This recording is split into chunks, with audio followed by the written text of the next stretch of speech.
Hello students, हम लोगों ने लास्ट वीडियो में एनसीईआरटी के क्वेश्चंस जो हमारे चैप्टर के साथ साथ आते हैं उनको किया था। चैप्टर नंबर 4 किया था हमने। आज हम चैप्टर नंबर 4 की जो एंड में एक्सरसाइज है उसको करेंगे। ओके, उसमें जो क्वेश्चन नंबर 1 है वो क्या है, compare the property of electron, proton and neutron. की इलेक्ट्रॉन, प्रोटॉन और न्यूट्रॉन की प्रॉपर्टी के बारे में डिस्कस करना है हमें। तो इलेक्ट्रॉन को हम ऐसे डिनोट करते हैं, प्रोटॉन को पी से डिनोट करते हैं और न्यूट्रॉन को एन से डिनोट करते हैं। ओके, तो इलेक्ट्रॉन की जो हम फर्स्ट प्रॉपर्टी बता रहे हैं ये कहाँ एग्जिस्ट करता है, outside the nucleus. Okay, outside the nucleus.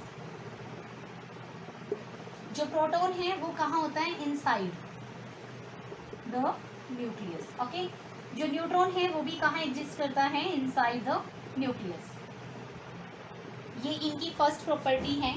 जो इलेक्ट्रॉन है इसके ऊपर क्या होता है, नेगेटिव चार्ज। जो प्रोटॉन है उसके ऊपर क्या होता है, पॉजिटिव चार्ज। और जो न्यूट्रॉन है उसके ऊपर नो चार्ज, और बोल सकते हो जीरो चार्ज। ओके, ये याद रखना है आपको। नेक्स्ट हमारे पास प्रॉपर्टी आती है कि जो मास है, इलेक्ट्रॉन का मास होता है negligible.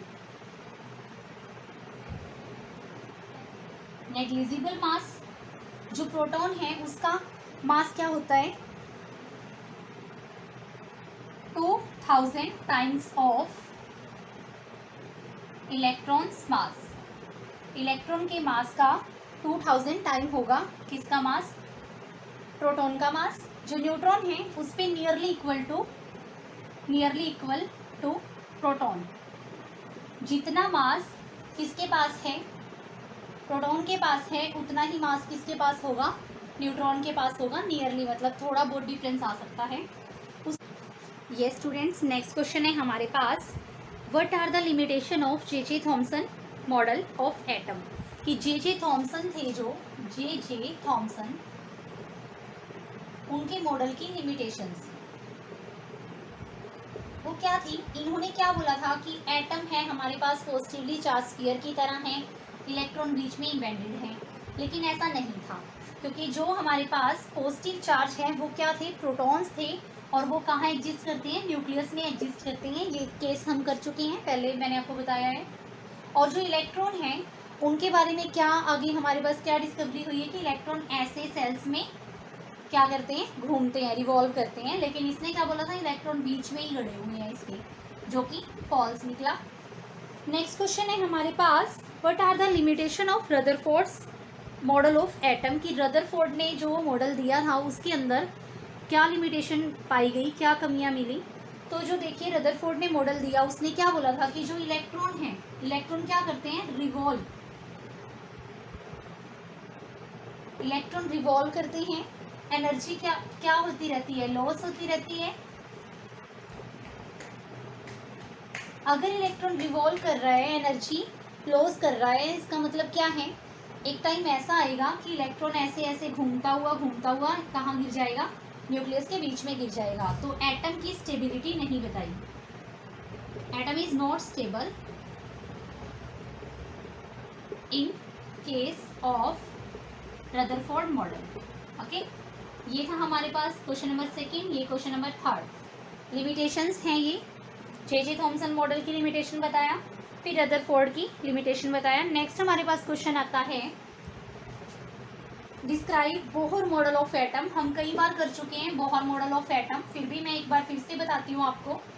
Bohr model of atom क्या है, जिसमें हमारे पास बीच में न्यूक्लियस होता है, जिसको मैं एक प्लस सिंबल से दिखा रही हूँ। ये न्यूक्लियस है मेरे पास, फिर एक सेल आती है, फिर दूसरी सेल आती है, फिर तीसरी सेल आती है। क्वेश्चन नंबर 4 है ये हमारे पास।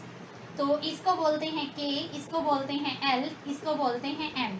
यहाँ पे फर्स्ट सेल है n इज इक्वल टू 1 होगा, यहाँ पे n इज इक्वल टू 2 होगा, यहाँ पे n इज इक्वल टू 3 होगा। ओके, इस तरीके से सेल्स को डिफाइन किया उसने। और क्या बोला, फर्स्ट कंसेप्ट तो यही आ गया कि इसने ऐसे किया इसको। सेकंड बोला उसने, जो इलेक्ट्रॉन है वो डिस्क्रीट ऑर्बिट में रिवॉल्व कर रहा है। ओके, इलेक्ट्रॉन्स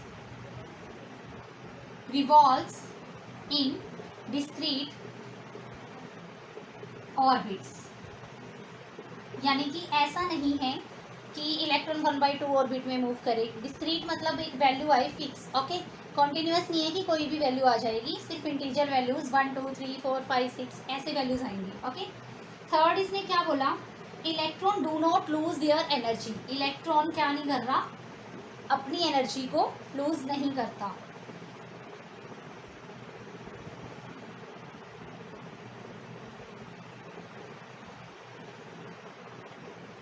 लास्ट उसने पॉइंट बोला हमारे पास कि जो ये हमारे पास n इज इक्वल टू 1 2 3 ये क्या है, एनर्जी लेवल्स हैं,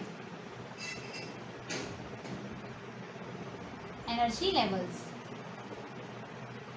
यानी कि हर एक इलेक्ट्रॉन अपने अपने एनर्जी लेवल में रिवॉल्व करेगा, ओके। ये स्टूडेंट्स नेक्स्ट हमारे पास है compare all the proposed model of atom given in this chapter. इस चैप्टर में कितने मॉडल दिए हैं उनके बारे में डिस्कस करना है। जो फर्स्ट है हम लेके चलते हैं, वैसे तो डाल्टन थ्योरी थी जिसमें बोला था एटम डिविजिबल नहीं है, ओके, और इंडिविजिबल है, यही चीज़ बोली थी ना, और उसको हम ब्रेक नहीं कर पाते। लेकिन जो सेकेंड हमारे पास मेन जो मॉडल स्टार्ट हुआ वो क्या था, फर्स्ट मॉडल था हमारे पास, क्वेश्चन नंबर 5 है ये। फर्स्ट मॉडल क्या था, थॉमसन वाला था। सेकंड हमारे पास आया रदरफोर्ड वाला। थर्ड हमारे पास मॉडल आया बोहर, ओके। तो इनके बारे में बात करनी है, कंपैरिजन करना है। तो आपको पता है थॉमसन ने बोला था एटम पॉजिटिवली चार्ज स्फीयर की तरह है, पॉजिटिव चार्ज का बना हुआ है, बीच में नेगेटिव चार्ज, जैसे जैसे वाटरमेलन में सीड्स होते हैं ऐसे इम्बेंडेड है। सेकेंड जो रदरफोर्ड था उन्होंने क्या बोला कि न्यूक्लियस एग्जिस्ट करता है एटम के अंदर और इलेक्ट्रॉन बाहर घूम रहे होते हैं, लेकिन उसने इलेक्ट्रॉन के बारे में ये नहीं बताया था कि इलेक्ट्रॉन किसी फिक्स एनर्जी लेवल में घूम रहे हैं या कैसे हैं।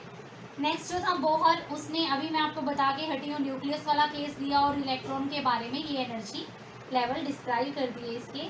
ये था हमारे पास न्यूक्लियस, ये के सेल थी, ये एल सेल थी, ये एम सेल थी, okay, N is equal to 1 2 3 respectively, ये बताया इसने।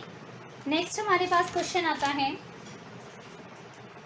रूल बताने हैं, writing distribution of electron in various cells for the first 18 elements, की फर्स्ट 18 एलिमेंट्स को हम कैसे अलग अलग सेल्स में दे सकते हैं, वो रूल्स बताने हैं। जो क्वेश्चन नंबर 6 है, रूल्स हैं। फर्स्ट रूल जो हमारे पास है वो क्या है कि नंबर ऑफ इलेक्ट्रॉन बताने हैं, शेल्स में कितने इलेक्ट्रॉन हैं, तो वो कैसे बताएंगे हम, जो हमारे पास एक फॉर्मूला गिवन है 2n स्क्वायर, ओके, जहाँ पे अगर n की वैल्यू 1 हो जाएगी तो इसको कैलकुलेट करेंगे, n की वैल्यू 2 हो जाएगी तब कैलकुलेट करेंगे, 3 हो जाएगी तब कैलकुलेट करेंगे। n इज इक्वल टू 1 के लिए देखिए क्या था हमारे पास आ जाता 2। n इज इक्वल टू 2 के लिए देखिए 2 स्क्वायर 2 इंटू 2 यानी कि 4 इंटू 2 यानी कि 8। नेक्स्ट हमारे पास 2 into 3 square 3 into 3 9 into 2 18, okay. इस तरीके से 18 एलिमेंट को डिस्क्राइब करने के लिए ये मैंने रूल 18 के लिए नहीं, आगे भी हम फर्दर इसको आगे मोर सेल्स अगर यहाँ पे कंसीडर हो जाएं तो हम आगे वालों के लिए भी निकाल सकते हैं, n इज इक्वल टू 4 के लिए 5 के लिए, बट यहाँ पे हमें क्वेश्चन में क्या बोला है 18 एलिमेंट्स के लिए।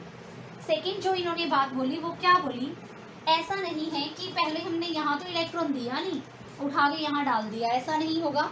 हमेशा फर्स्ट ऑर्बिट के अंदर पहले एंट्री होगी इलेक्ट्रॉन की, उसके बाद ही सेकंड ऑर्बिट पे जाएगा, उसके फिल होने के बाद ही थर्ड ऑर्बिट पे जाएगा, ओके, ऐसा होगा। नेक्स्ट जो थर्ड है हमारे पास, इसमें क्या है, थर्ड पॉइंट, थर्ड रूल है जो maximum number of electron can be accommodated in outermost shell is 8, यानी कि जो सबसे बाहर वाली शेल है उसके अंदर मैक्सिमम नंबर ऑफ इलेक्ट्रॉन्स क्या रहेंगे, मैक्सिमम 8 रहेंगे। फर्स्ट में तो देखो मैंने बोला था आपको पहले भी कि जो फर्स्ट है उसमें तो 2 ही आएंगे, नेक्स्ट में 8 से ज़्यादा नहीं आ सकते, उससे नेक्स्ट में भी 8 से ज़्यादा नहीं आ सकते। कितनी भी सेल्स कंसीडर कर लीजिए, जो लास्ट सेल होगी उसमें 8 से ज़्यादा इलेक्ट्रॉन्स नहीं आएंगे, ओके, ये था।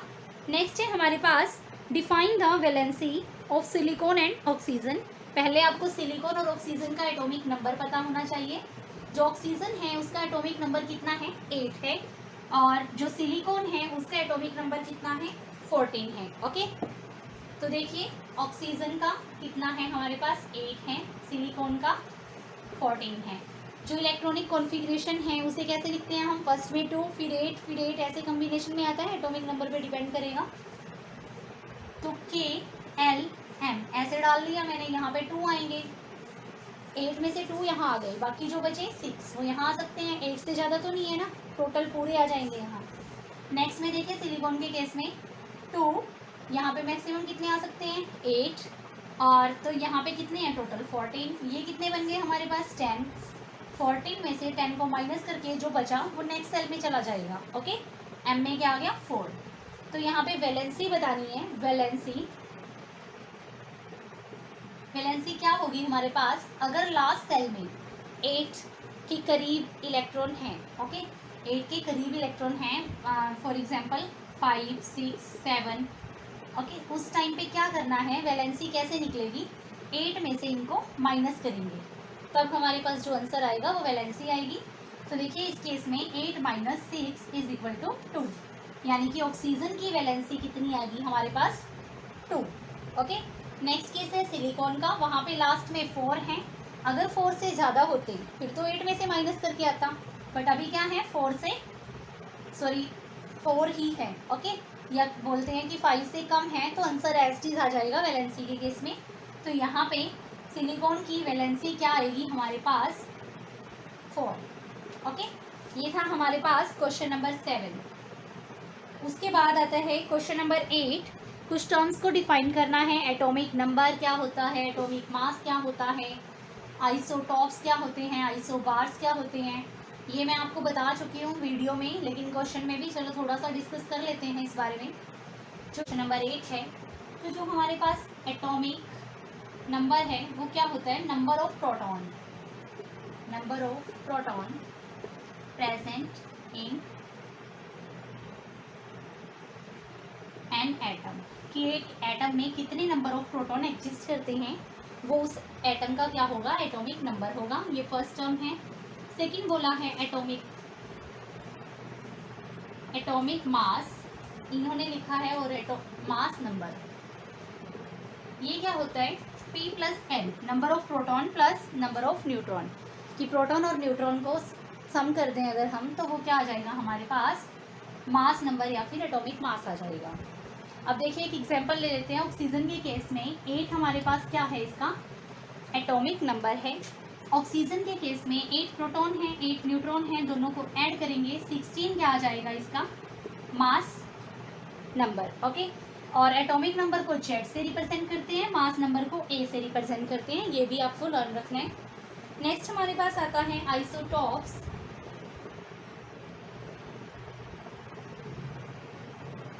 आइसोटॉप्स क्या होते हैं, same element having same atomic number but different atomic masses, यानी कि एटॉमिक नंबर तो सेम रहेगा सेम एटम के पास, लेकिन मास नंबर क्या आ जाएगा, डिफरेंट आ जाएगा। जैसे मैंने आपको पहले भी बताया था कार्बन का केस, कि कार्बन का एटॉमिक नंबर सेम रहा लेकिन मास नंबर यहाँ पे चेंज हो गया। Same element having same atomic number but different atomic masses, उन्हें क्या बोलेंगे, आइसोटॉप्स बोलेंगे। नेक्स्ट आता है हमारे पास फॉर आइसोबार्स, यहाँ पे क्या आता है, different element having same mass number but different atomic number. Different elements लेंगे हम, जैसे आर्गन ले लिया, कैल्शियम ले लिया, इनका एटॉमिक नंबर है 18 और 20 रिस्पेक्टिवली, बट जो मास नंबर है वो क्या है, दोनों का 40 है। ओके, तो ऐसे एलिमेंट्स को क्या बोलेंगे, आइसोबार्स बोलेंगे। आगे है हमारे पास यूजेस ऑफ आइसोटॉप्स, जो यूरेनियम 235 है उसका यूज़ होता है न्यूक्लियर रिएक्शंस के अंदर एज अ फ्यूल यूज़ करते हैं। और जो मैं पहले बता चुकी हूँ कोबाल्ट है, कोबाल्ट का यूज़ होता है ट्रीटमेंट ऑफ कैंसर, कैंसर के इलाज के लिए कोबाल्ट का यूज़ होता है।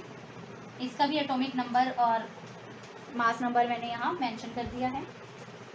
नेक्स्ट क्वेश्चन हमारे पास आता है Na positive, question number 9, Na positive है कंप्लीटली फिल्ड K&L सेल्स, की जो Na पॉजिटिव है उसके पास K और L सेल्स क्या है, कंप्लीटली फिल्ड है, उसके बारे में बात करनी है। तो Na क्या होता है, सोडियम है, सोडियम का एटॉमिक नंबर कितना होता है 11, ओके, तो अभी ये हमें किसके बारे में बोल रहे हैं, Na पॉजिटिव के बारे में बोल रहे हैं। देखिए Na का एटॉमिक नंबर होता है 11। अगर Na पॉजिटिव है मीन्स इसके ऊपर प्लस चार्ज ज़्यादा हो रहा है, यानी कि एक इलेक्ट्रॉन कम हो रहा है। एक प्लस चार्ज है मतलब इसके अंदर से क्या हुआ, 11 माइनस 1, कितने इलेक्ट्रॉन बचे इसके पास, 10। ओके, एक इलेक्ट्रॉन की कमी है यहाँ पे। तो इसकी हमने इलेक्ट्रॉनिक कॉन्फ़िगरेशन बता के ये बताना है कि इसकी के और एल सेल क्या है, फुली फिल्ड है। तो देखिए Na पॉजिटिव 10 है इसका एटॉमिक नंबर। के एल हम ऐसे डिफाइन करते हैं, के सेल में कितने इलेक्ट्रॉन आएंगे, 2।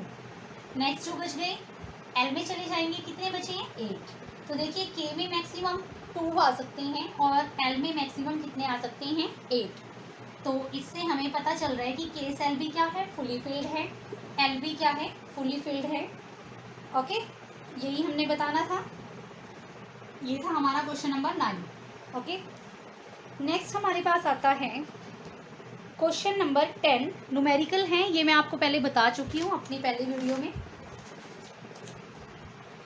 उसके बाद भी न्यूमेरिकल है।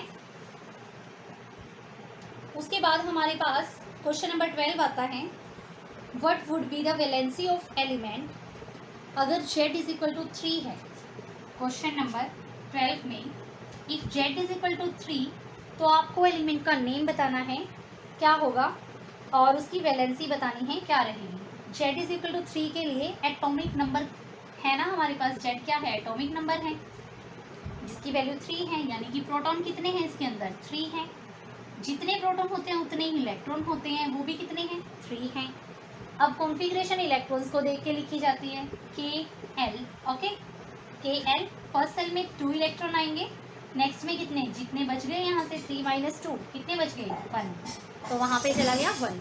तो वैलेंसी क्या होती है, लास्ट सेल में जितने नंबर ऑफ इलेक्ट्रॉन है वो वैलेंसी होती है। तो यहाँ पे क्या हो गया हमारे पास, 1 क्या आ गई है, वैलेंसी आ गई है। और एलिमेंट जिसका एटॉमिक नंबर 3 है उसका नाम होता है लिथियम। ओके, तो यहाँ से हमें एलिमेंट का नाम भी पता चल गया है, उसकी वैलेंसी भी पता चल गई है, यही हमने बताना था। ओके, नेक्स्ट क्वेश्चन में क्वेश्चन नंबर 13 है, उसमें क्या पूछा हुआ है कि x और y के बीच में रिलेशन बताना है। अगर आपके पास प्रोटॉन दोनों के पास 6 हैं, न्यूट्रॉन इसके पास 6 हैं, इसके पास 8 हैं, तो क्या रिलेशन रहेगा। आपको पता है Z से डिनोट करते हैं एटॉमिक नंबर को हम, तो जो x का एटॉमिक नंबर है वो क्या आएगा, नंबर ऑफ प्रोटॉन जितने प्रेजेंट हैं। ऐसे ही y का एटॉमिक नंबर क्या आएगा, हमारे पास जितने y के अंदर क्या है, प्रोटॉन प्रेजेंट है, यानी कि 6 और 6। बट जो मास नंबर है उसको हम a से डिनोट करते हैं, वो क्या आता है, x के लिए काउंट करेंगे पहले हम, क्या आएगा, p प्लस n, यानी कि 6 प्लस 6 दिस इज 12। लेकिन y के लिए जो हम एटॉमिक मास कैलकुलेट करेंगे, मास नंबर कैलकुलेट करेंगे, वो क्या आएगा, p प्लस n, यानी कि ये वाले लेने हैं अब हमने। तो अब हम ये वाले लेंगे 6 प्लस 8, ये क्या आ जाएगा हमारे पास, कैलकुलेट करोगे 14। तो यहाँ से हमें इनके बीच में क्या रिलेशन फाइंड आउट हुआ है, क्या पता चला हमें कि जो हमारे पास x और y हैं, एलिमेंट्स हैं, इनका एटॉमिक नंबर क्या है, सेम है, बट जो मास नंबर है वो डिफरेंट है। तो ऐसे एलिमेंट जिनका एटॉमिक नंबर क्या हो, सेम हो, और मास नंबर क्या हो, डिफरेंट हो, वो क्या होते हैं हमारे पास, आइसोटॉप्स, यानी कि वो सेम एलिमेंट्स हैं। Okay, same elements having same atomic number but different atomic masses. इसके बाद आपके पास ऑप्शन टाइप क्वेश्चंस हैं जो हम बहुत अच्छे से वीडियो के बीच में आ चुके हैं हमारे पास, उनको आप खुद रीड करोगे।